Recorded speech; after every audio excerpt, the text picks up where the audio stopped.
नमस्कार दोस्तों, आप सभी का स्वागत है। आज हम हमारा जो क्लास 10 का हमारा जो चैप्टर 2 है अम्ल, क्षार और लवण, इसके बारे में पढ़ेंगे। सबसे पहले हम अम्ल और क्षार में अंतर करेंगे।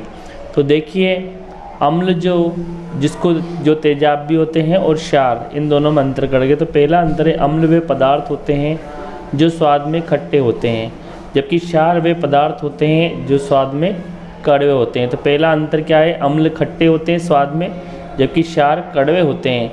दूसरा अंतर हम देखेंगे, अम्ल जो होते हैं यानी कि जो एसिड जो होते हैं जलीय विलयन में H+ यानी कि हाइड्रोजन आयन देते हैं। क्षार जबकि जलीय विलयन में OH- यानी कि हाइड्रोक्साइड आयन देते हैं। तो दूसरा अंतर भी हमारा क्लियर हुआ। तीसरा अंतर देखिए, अम्ल नीले लिटमस पेपर को लाल रंग में बदल देते हैं, यानी कि अम्ल में अगर अपन नीला लिटमस पेपर डालें तो वो लाल रंग में बदल जाता है, जबकि क्षार में अगर लाल लिटमस पेपर को डालें तो वो नीले रंग में बदल जाता है। यानी कि अम्ल क्या करते हैं, नीले लिटमस पेपर को लाल रंग में बदल देते हैं, जबकि क्षार जो होते हैं वो लाल लिटमस पेपर को नीले रंग में बदल देते हैं। तो तीसरा अंतर भी हमारा क्लियर हुआ।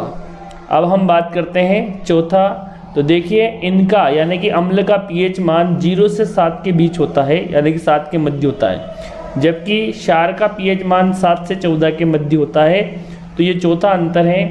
पांचवा देखिए, अपन इनके उदाहरण देखेंगे अम्ल और क्षार के।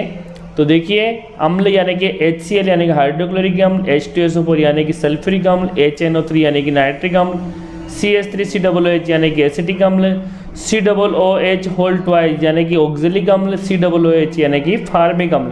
तो ये सब किसके एग्जाम्पल हैं, ये सब अम्ल के उदाहरण हैं। अब देखें क्षार के उदाहरण, जैसे NaOH यानी कि सोडियम हाइड्रोक्साइड, KOH यानी कि पोटेशियम हाइड्रोक्साइड, CaOH यानी कैल्शियम हाइड्रोक्साइड, NH4OH यानी कि अमोनियम हाइड्रोक्साइड, LiOH यानी कि लिथियम हाइड्रोक्साइड, MgOH यानी कि मैग्नीशियम हाइड्रोक्साइड, AlOH ये एल्यूमिनियम हाइड्रोक्साइड है। तो इस प्रकार ये सारे जो एग्जाम्पल, ये सब किसके उदाहरण हैं, सब क्षार के उदाहरण हैं, यानी कि बेस के एग्जाम्पल हैं। अब देखिए, क्षारक किसे कहते हैं। तो क्षारक वे पदार्थ होते हैं या वे क्षार जो जल में विलय होते हैं, वो क्षारक कहलाते हैं। यानी कि NaOH और पोटेशियम हाइड्रोक्साइड ये क्या है, ये क्षारक है, यानी कि ये आसानी से जल में विलय होने वाले क्षार हैं। तो जल में विलय होने वाले क्षार क्षारक कहलाते हैं। अब सूचक किसे कहते हैं।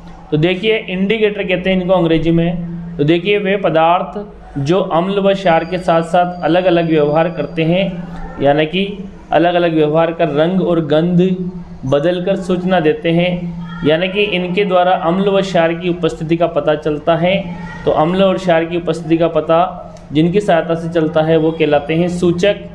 तो सूचक को इंडिकेटर भी कहते हैं, जो कि सूचना देते हैं रंग बदलकर। अब देखिए, सूचक को विभिन्न भागों में बांटा गया है। तो कौन कौन से सूचक हैं। प्राकृतिक सूचक यानी कि जो प्रकृति से प्राप्त होते हैं, संश्लेषित सूचक जो कि मानव निर्मित होते हैं, और गंधी सूचक जो गंध बदलकर सूचना देते हैं। अब देखिए, हम तीनों के उनके उदाहरण देखते हैं अपन। तो देखिए, लिटमस पेपर जो कि लाइकेन यानी कवक और शैवाल से प्राप्त होता है, तो ये भी एक प्रकार का प्राकृतिक सूचक है। हल्दी, ये भी एक प्रकार का प्राकृतिक सूचक है। आपने देखा होगा कि जब अपना हल्दी वाले जो अपने कपड़े के ऊपर हल्दी लग जाती है और उसको अपन साबुन से धोते हैं तो वो लाल कलर दे देती है।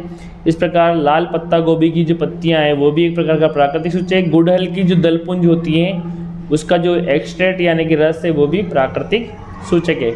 अब मानव द्वारा तैयार किया गया जो सूचक हैं, मेथिल ऑरेंज, फिनोप्थिलीन, ये भी अम्ल और क्षार के साथ अलग अलग बिहेवियर करते हैं और सूचक की तरह व्यवहार करते हैं। इन्हें कृत्रिम संश्लेषित या मानव निर्मित सूचक भी कहते हैं।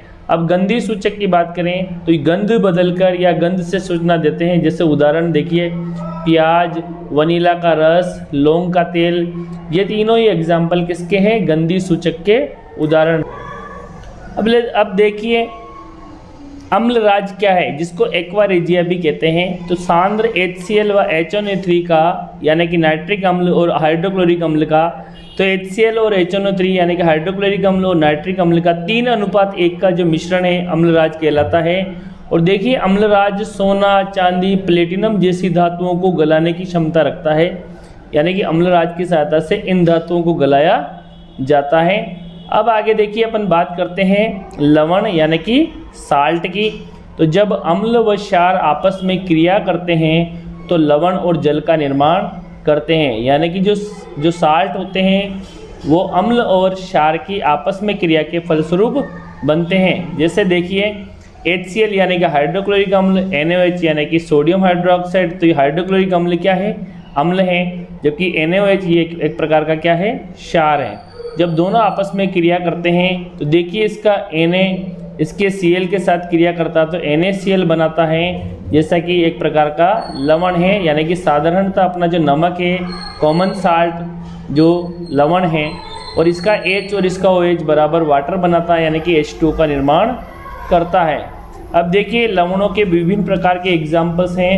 तो देखिए Na2SO4 यानी कि सोडियम सल्फेट, K2SO4 यानी कि पोटेशियम सल्फेट, CH3COONA यानी कि सोडियम एसीटेट, AlCl3 यानी कि एल्यूमिनियम क्लोराइड, Al2SO4 थ्राइज ये एल्यूमिनियम सल्फेट है, AgNO3 यानी कि सिल्वर नाइट्रेट है, AgCl सिल्वर क्लोराइड है, BaSO4 बेरियम सल्फेट है, NaHCO3 सोडियम हाइड्रोजन कार्बोनेट है, ZnSO4 जिंक सल्फेट है। इस तरह से कॉपर सल्फेट CuSO4 है, CaOCl2 कैल्शियम ऑक्सीक्लोराइड है, और Na2CO3 यानी कि सोडियम कार्बोनेट है, और CaSO4 कैल्शियम सल्फेट। ये सभी किसके एग्जाम्पल हैं? ये सभी लवण यानी कि साल्ट के उदाहरण हैं। अब देखिए आगे अपन चलते हैं, न्यूट्रलाइजेशन किसे कहते हैं, उदासीनीकरण किसे कहते हैं। तो देखिए अम्ल व क्षार की आपस में क्रिया से लवण व जल का निर्माण होता है, बनना उदासीनीकरण अभिक्रिया कहलाती है। तो देखिए अभी जो लवण और जल का निर्माण हुआ था तो ये अम्ल और ये क्षार, इससे लवण और जल बना, ये एक प्रकार की न्यूट्रलाइजेशन रिएक्शन है, यानी कि उदासीनीकरण अभिक्रिया है। अब बात करते हैं अपन pH क्या है। तो H+ आयनों के ऋणात्मक लघु गुणक के मान को pH कहते हैं, यानी कि नेगेटिव लोगरिथम मान जो होता है, वैल्यू होता है H+ आयनों का, उसको कहते हैं अपन pH। pH बराबर होता है पावर ऑफ हाइड्रोजन। अब देखिए pH से कैसे पता करते हैं अपन कि कोई एसिडिक है या बेसिक है। अगर किसी पदार्थ का pH मान 7 से कम है तो वो अम्लीय होगा, यानी कि एसिडिक होगा। जैसे नींबू है उसका pH मान 2.2 होता है, तो यानी कि अब देखिए 7 से कम जो है तो H+ आयन की मात्रा ज़्यादा है, तो ये अम्लीय बिहेवियर बताते हैं। अब देखिए pH मान 7 से अधिक है तो वो क्षारीय होगा। जैसे रक्त का pH 7.4 होता है, तो यानी कि 7 से 14 के बीच वाले जो पदार्थ होते हैं वो क्षारीय होते हैं, और जिनका pH मान बराबर 7 होता है वो उदासीन होते हैं, जैसे वाटर, यानी कि पानी का pH मान 7 होता है। इसमें H+ आयन और OH- आयन दोनों की सांद्रता बराबर होती है, इसलिए ये H+ और OH- मिलकर वाटर का निर्माण कर लेते हैं। देखिए pH बराबर -log H+, यानी कि H+ आयनों का नेगेटिव लोगरिथम मान pH कहलाता है। pH स्केल का जो पैमाना सोरेनसन द्वारा दिया गया था। अब हम बताते हैं कि pH स्केल की सहायता से अपन क्या करते हैं। तो इसकी सहायता से हम किसी भी पदार्थ का जो pH मान है, यानी कि वो एसिडिक है या बेसिक नेचर का है, इसका पता लगाते हैं। यदि किसी का pH मान 7 से कम है तो वो 7 से जितना कम होगा वो उतना ही ज़्यादा अम्लीय होगा, और किसी का pH 7 से जितना ज़्यादा होगा वह उतना ही ज़्यादा क्षारीय होगा। तो दोस्तों आपने समझा होगा कि किस तरह से हम अम्ल, क्षार और लवण में अंतर कर सकते हैं। तो आई होप आपको मज़ा आया होगा। थैंक्स, आपने देखा इसके लिए धन्यवाद।